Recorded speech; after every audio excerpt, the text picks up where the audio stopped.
What is up, everybody? This is Recap and Rewind. I'm J-Lag. And I'm NB. And we are recapping You, Season 2, Episode 5. And it's called Have a Good Wellkend, Joe. Ooh. What did you think? This is a really big episode. This was a huge loved episode. It. First of all, I love a scenery change. Yeah. So we got to nice, go to like the middle of nowhere. Yeah. Like a yoga nature. Retreat. And lots of stuff happens. You find out about Love and 40's family. Her parents are weird. The backstory was the gag with like 40 and like his au pair and that whole storyline, the blood money, like all of that kind of came out of nowhere.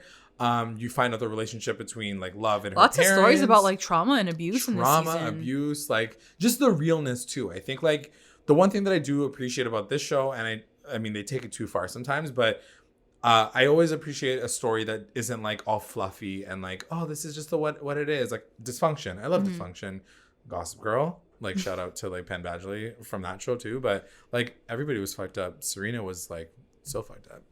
But I don't know why I went there with this story. But yeah, what did you think about it? No, I liked it. I think it was juicy. I think it's exactly what I wanted. Juicy. A lot of our listeners messaged us being like, just wait. Like wait to the middle. 5. So yeah, they were right. Like the middle is the juiciest part. This is where it's at. It's that medium rare part.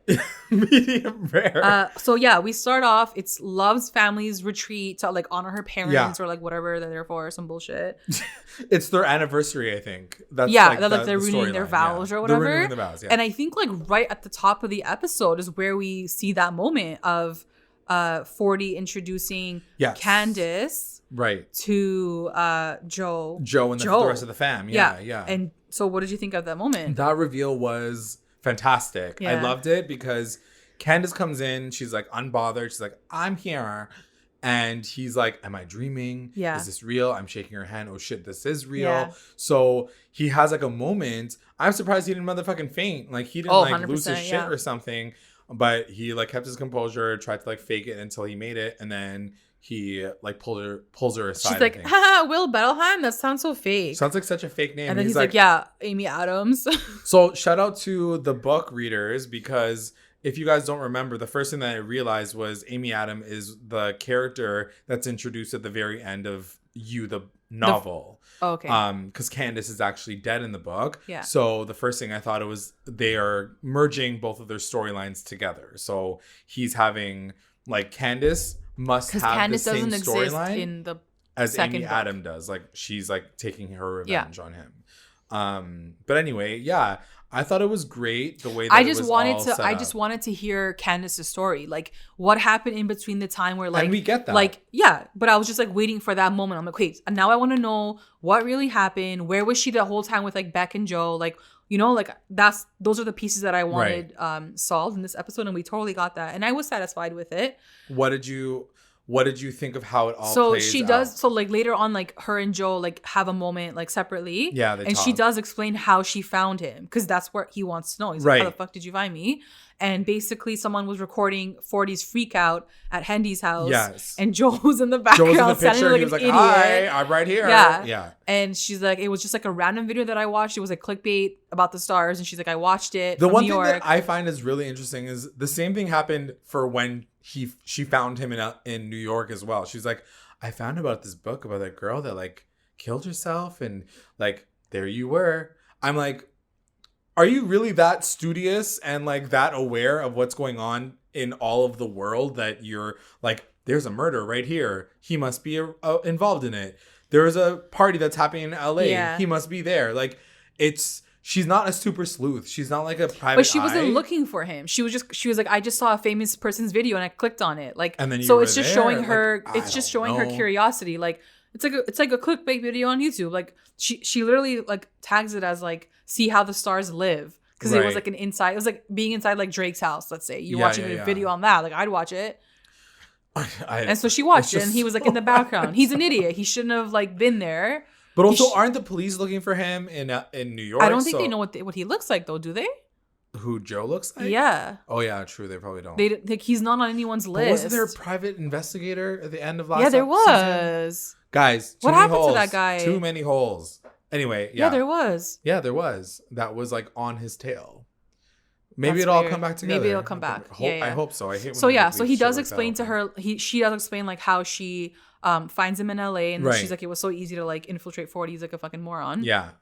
But then we also do get to see her backstory, which I love this part where it kind of happens like throughout the whole episode, but we'll kind of just like wrap it up here. She does, he takes her to the forest, I guess, in that time. So first she runs away. She breaks up with him. She's like, you're fucking crazy, which we saw last season when she walks out on him.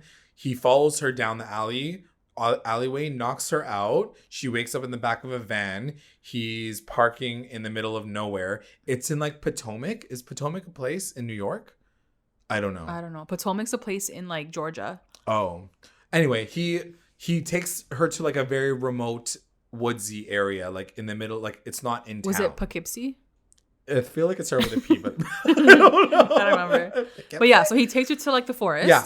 And he's like trying to set up like a picnic with her. He's like, don't worry, this is like exactly what I wanted. She's like, are you fucking crazy? Like she's still losing her mind, but she's trying to get out of the situation because she's all tied up. She's scared for her life. And he looks fucking insane. Like fucking insane. And these are the times where you guys have to remember that Joe is a psychopath. Like it was interesting talking to you about it last podcast where you're like, yes, the trajectory that they're going with Joe is he's like a rehabilitated serial killer. Like he's just trying to like live his best life now.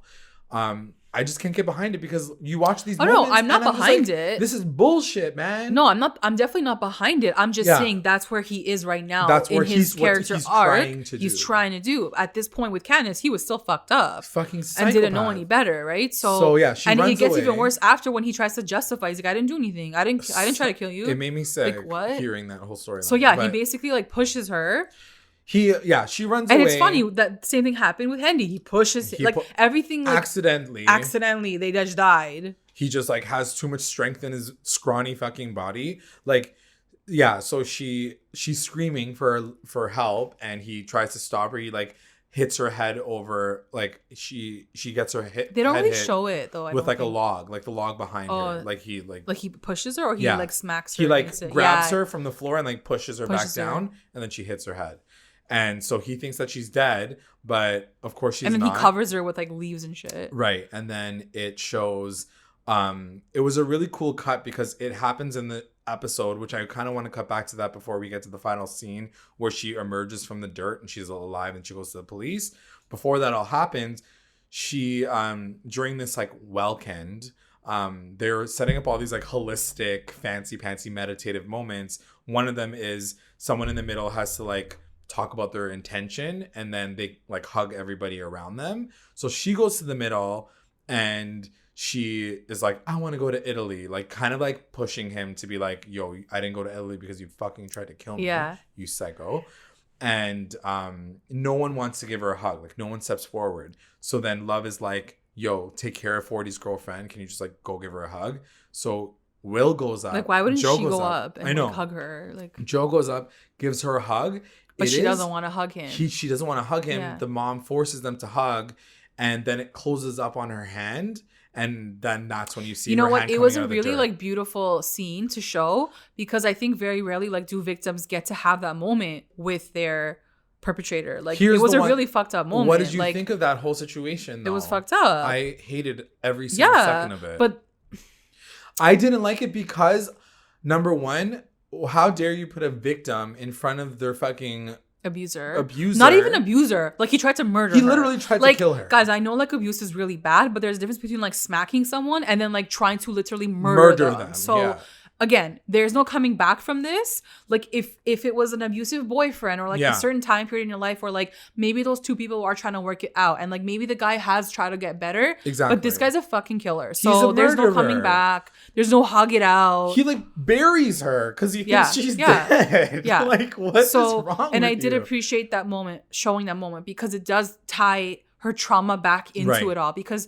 thus far she's been like this really strong character whereas she's like, I'm gonna fucking get you, I'm gonna like track you down, but that moment really like broke her down and she was like, oh my god, like there's still that trauma in her. And so It was really real. So. As much as I appreciate the fact that, like, yes, it's a very real moment, pushing her into this situation was completely wrong, in my opinion. I don't think that it shouldn't have even been written in, because I felt like it just didn't feel right for me. Like, to watch a person who's literally a victim of something like this to happen, I just didn't like it. And the way she reacted was, like, really heartbreaking for me. That's what it's trying to make you. It's making you trying to, you know. But the one thing that I will say is, and his inability to understand that is what is important too, right? He doesn't get that. The fact that she can't hug him, he's like, why? Like, why not? Like, come and hug me. Are you fucked? You tried to kill this girl. Yeah, his face is completely like. And that's the thing. They don't get it. Like, there's a disconnect there. There's a disconnect. You don't understand why she doesn't want to hug you. Yeah, it's fucking psychopath. But I think it was an important scene to show. I've never seen anything like that on TV, and for them to show that, I was like really, really impressed with that writing. But the one thing that I will say is, like, they created this character, Candace, for her to come forward and be like, I'm gonna get my vengeance. I'm gonna, like, be this badass, and you're rooting for her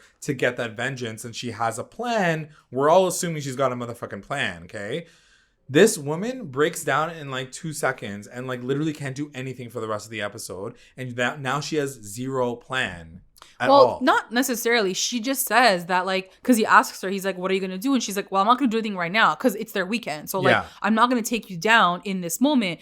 And then we also see the unraveling of, like, her flashback where she goes to the police department. She tells her whole story. Fucked. And that was another big moment. And it's a female officer. And she's like, this is what happened. He's abusive, whatever. And the woman's like, you don't have proof. You can't do it. You don't have shit. There's nothing you can do. And I was, like, gagged. I was like, holy fuck, it's true. She doesn't have any proof. Like, how is she going to prove this guy tried to murder her? Right. And it's so true. And so in that moment, when it comes back to the weekend, she doesn't have even proof to prove that. Yeah. So what the hell is she gonna do? She's gotta wait, and that's what she says. She's like, I'm gonna wait till you fuck up because you will. Yeah. And that's the only thing she can do.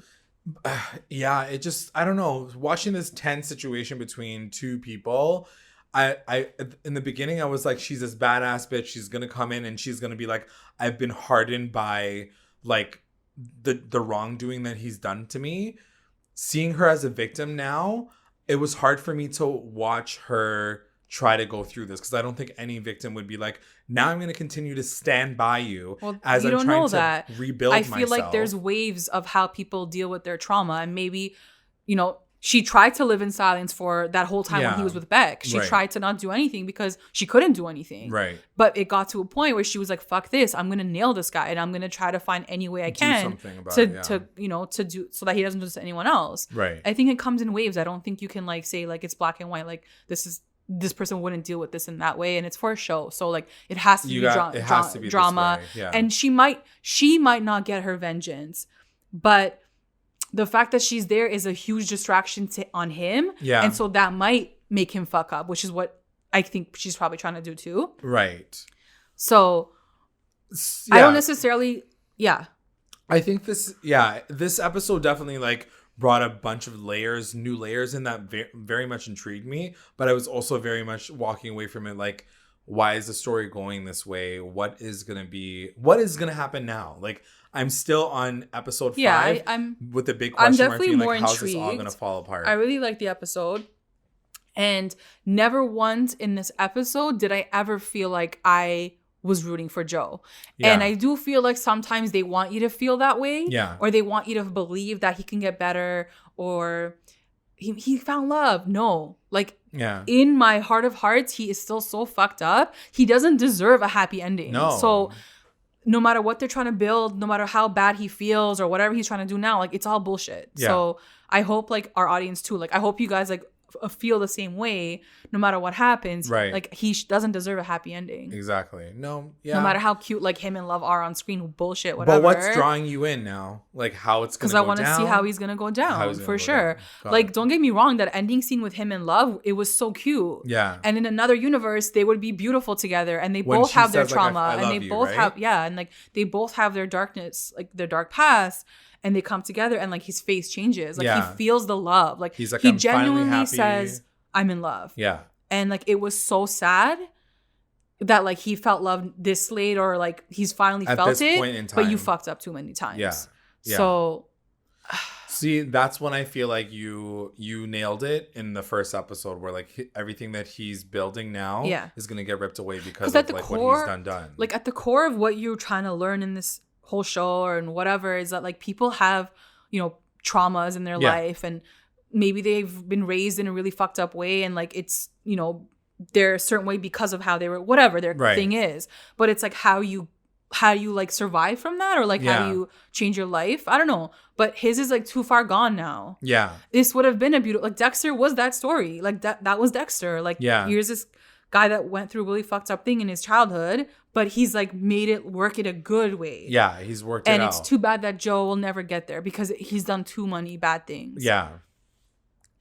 It'll be interesting to see because and the difference too between Dexter and him is we've gotten a constant dialogue of Joe saying these certain things and like trying to justify himself. But Dexter did have a thing too. Oh, he did. Yeah. Oh, okay. So never mind. He had like a voiceover, like constantly being like, this is I don't think it was as much as Joe's. Like, so extra. Like it wasn't like this donut is so good. It wasn't like that, but it was like he would, I think, talk through it. So we're kind of at the end of like what happen on the gist of it. Is there anything else that we missed before we get to the very end of the episode?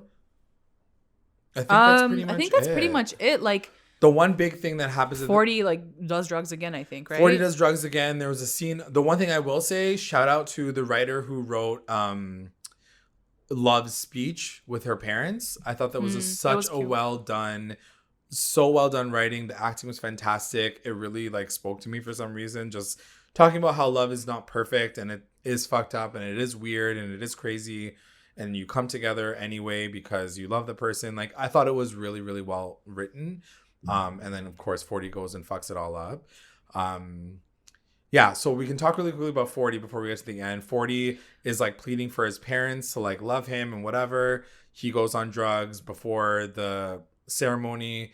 Love has to take him away. The mom gets embarrassed and slaps Love. That was really fucked up. Like, but yeah, that all again ties into like Joe seeing that, and he's like, oh my god, like she comes from like a dark place too, and like we have this common thing, and like we're it kind of like it kind of connects them in the end, and we haven't talked about in the last two episodes we haven't really talked about Joe's past a lot.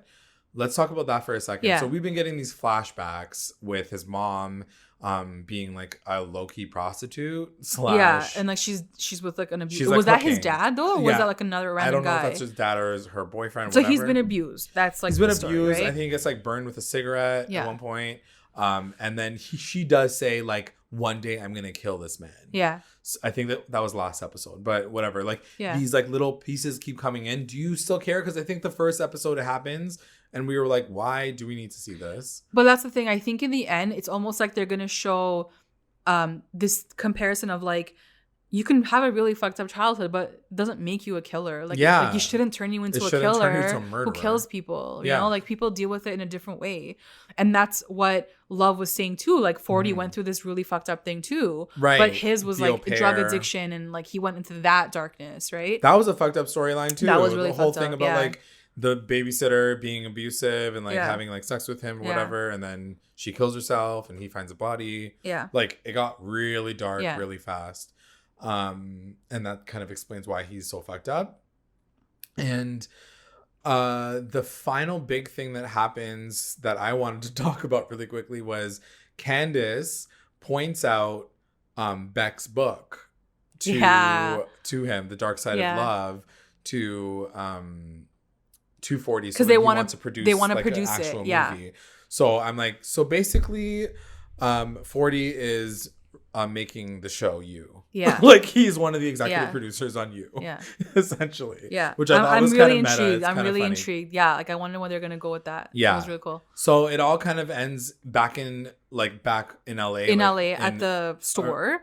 So then they talk about the book real quick, and then I think he gets a notification and he's like, oh my God. Yeah. They're saying that like Henderson's suicide was actually a murder. Yeah. And then that's when Candace is basically like, oh, whoever did it, like while she's like staring Joe right in the face. Do you think she thinks that it's Joe, or I'm like? I'm sure she knows it's Joe. Yeah, she hasn't asked him, but like, she doesn't know that like she doesn't know he's connected to Henry. He hasn't confessed anything. She knows that he was at that party. True, she knows that. Party, so she will piece it together. She will piece it together, and also it'll be interesting to see how they play out the rest of the show with her now as a part of the cast. 100%, and also the fact that we didn't talk about this quickly, but that Love booked Candace in a lie. Yes. So I definitely do think moving forward, like Candace, Love is going to be kind of suspicious maybe. So I don't know. So now that Candace is back in the storyline, this is kind of making my theory of Love being a cray-cray person start to slowly disappear. Why? Do you still feel like she can be involved? I definitely do think, and the only reason why I think that Love can still be crazy is I feel like they're crazy together. The twins, her and 40. Okay. I feel like they're fucked up together. Like they both have issues. Yeah. But having said that, like, I don't know. I don't know if I'm going to like that if it goes there. And that's the thing. I'm starting to trust her more. Like as an actress, I feel like she as a character is starting to feel like she's just being a real honest person. She loves hard, whatever. Yeah. But beyond that, and I think she's just who she is. The thing is, like, we're all crazy. Yeah. Like at the end of the day, we're like, no one is fully normal. Like we all have a crazy. But it's how we don't kill people. Yeah. But it's how we've chosen to live our lives. Yeah. So yes, Love probably went through a really fucked up period. Yes, she has fucked up parents, but she's like a good person now. Like she's not a killer. Right. And so I think it's just there's that. Yeah. Well, that's the episode, guys. Let us know what you guys thought about it. Now I'm intrigued. I really want to get to the final episodes and see how this all kind of plays out now that Candace is a part of the cast. Let us know what you guys are thinking about this season so far. At this point in time, without spoiling too much, I know like I said, a lot of you guys have already watched all of it, so I really appreciate it. Make sure you tune into our Twitter at recap_rewind and our Instagram. Yes. Because we'll be dropping the links and the clips as soon as we upload the new podcast of you. Mm-hmm. So stay tuned to our social media because that's where you're going to find out when there's a new episode. All of that tang. I would like to take some time to thank our patrons of the episode. We have our Rewinder squad. We have White, Nicole, and Faith. Thank you so much. We have our Lit Rewinders, of course, Tina Ann, Sarge, Serena, Slay, Kate, and Jessica.